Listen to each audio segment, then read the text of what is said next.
criminal justice reform, funding for community programs and addiction treatment centers, and a potential change to gun laws in the Commonwealth. Some areas, Louisville lawmakers on both sides of the aisle say they're considering to help reduce violence in the metro. The things we can do in Frankfort aren't just directly related to violence. We should also be looking at the community programs that have been defunded, after-school programs for kids, wraparound services. Those I spoke to agree there are ways the state can help. Frankfort has a role, and we're looking to see what we can do. But say the fix mainly needs to be addressed locally. This is largely a local issue. And Republican lawmakers feel the mayor isn't doing enough. We have a serious problem, obviously, in Louisville, and it needs to be taken more seriously by the mayor's office.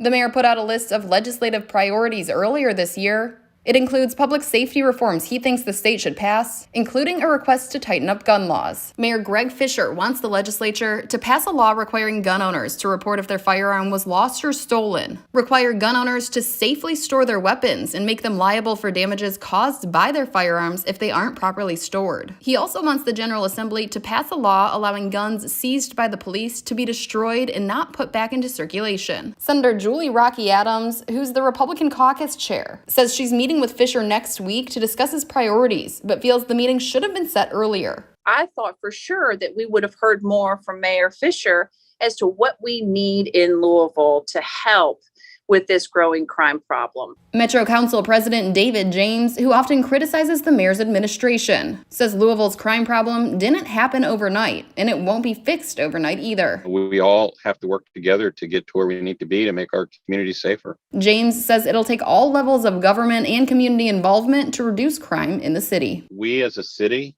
this administration, denied and ignored the gang problem from since the beginning.